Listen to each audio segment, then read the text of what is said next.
ladies and gentlemen, we are back with our review on Tales from the Crypt. This is episode 5 from season 1. The title of the episode, Lover Come Hack to Me. Oh, look, you already knew it. I had to look at my notes because we watched this one a week or two ago. Yeah. And I remember it, but I was like, oh, it was, I don't know, not my favorite. No, me either, actually. I think, it wasn't my favorite.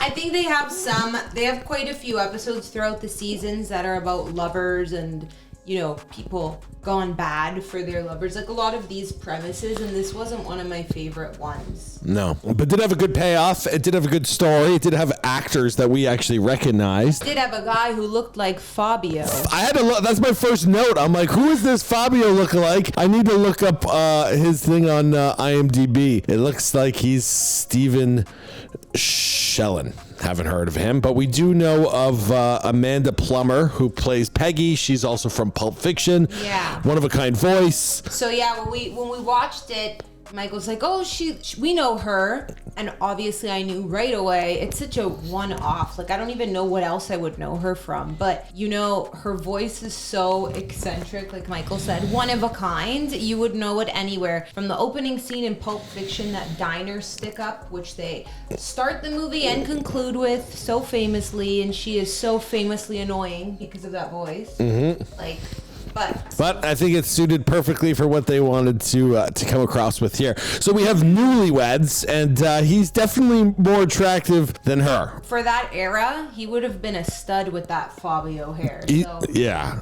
He's like a TikTok star now, hanging out with, I don't know, like I'm trying to say, like... She's very homely looking. He's a 10, she's a 5. She's not bad, but they're trying to make it so she's the lesser attractive one.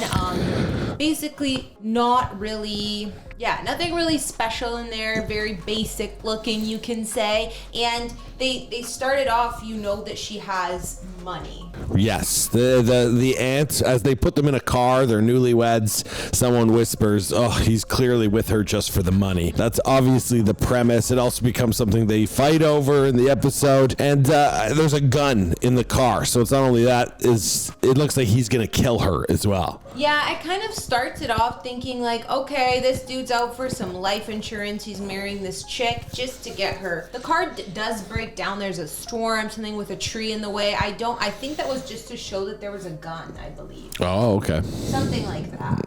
Like they didn't actually get stuff. They figured it out, but more importantly, they get to this house, and it's like this big mansion that's apparently her family's mansion that's dilapidated, but still furnished. That house was amazing. That's what I love most about these shows from the 80s, 90s, where they were on real sets. Epic. And this house was fucking ridiculous. Yeah. Super historical, such expensive stuff inside there, but haunted and spooky, looked like dilapidated. No one had been there in forever. Yeah, like it's like a big abandoned haunted mansion cottage type of thing, but they still go there. You can tell it looks kind of cold in there, but they're wanting to make it cozy because there's a storm and make like a fire. And things got sexual rather quickly. She had he got naked first. He got naked because their clothes were wet, and it was like, he was like pressuring her or something, but I'm like, hey, these guys just got married, so...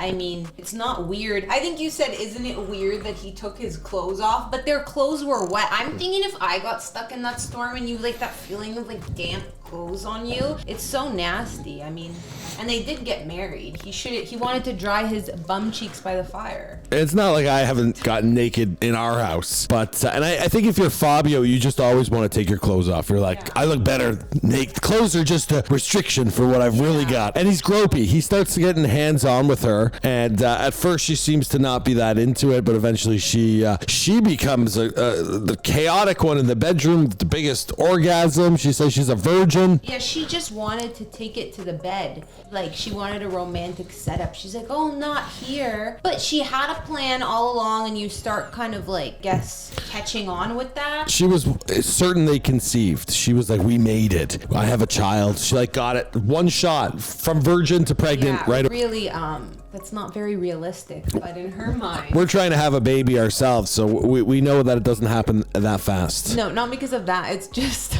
Maybe I should put my bum cheeks in front of the fire first. Maybe that's the secret. Fabio. Wear a wig. So then basically we quickly realize she's the crazy one. Did you write in your notes how that went about? Because she gets crazy from the sex. She has quite the orgasm. She broke the clock, are my notes.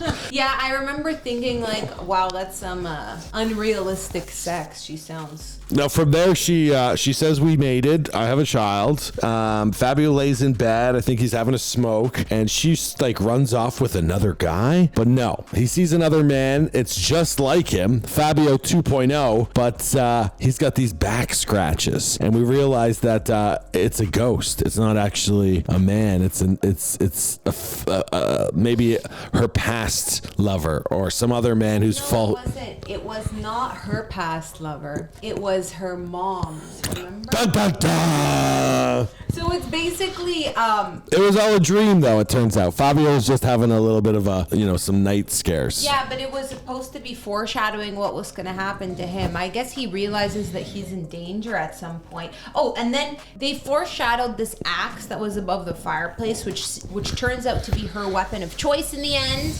And she comes out, axe is ablazing, and she had this whole thing. It all happens very quickly, like her attack on him, but it's because essentially she just wanted it.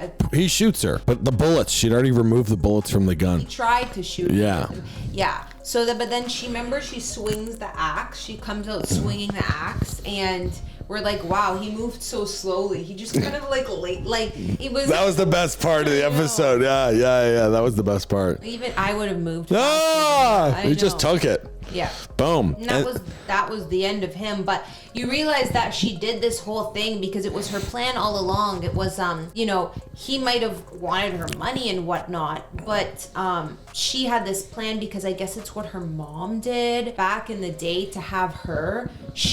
Her mom killed some stud who was her dad, so she never knew her dad, but her mom got pregnant right away. It's like they're the women of the family, their tradition. And her aunt picked her up. The cycle will repeat, I wrote. It's a strange way to use such expensive property just to kill a man every 30 years. Then he realizes he's a ghost after. Oh, Fabio got stuck in the party spot. And then he's the ghost. He realizes that she actually did kill him because then I think she brings another man there. Yeah, so she didn't conceive. She needed more. That part was a little fuzzy to me. And it's also a little fuzzy because we took a week to record. So let's not do that again. Let's watch them the day before we film. Yeah, the only reason is because we had lost a video that we filmed. We had to refilm it, and that was so we kind of got our order all mixed up. Do you want to give it a rating? Yeah, I'll give it a rating. I'm gonna rate it a 4.5. Yeah, 4 for me. We're learning here, guys. Michael's obviously, hungry. I am starving. I'm so sorry if we've been backlogged. As you guys, we get these videos out 1 or 2 a week, but we film them a week or two what's prior. your rating? Oh, I gave it a 4. Okay. Yeah. I missed that. So we'll watch another one tonight, and we can film it tomorrow. Our life was really crazy. Some of you know our basement exploded. We've got that all sorted. Everything's really organized at home. And now we're back on having time for that. Yeah. So we'll see you guys next one with episode 6. And let's hope it's an even juicier one. Can't wait to see John Lovitz. That's way later. I don't know. All right. Okay, bye guys. Bye.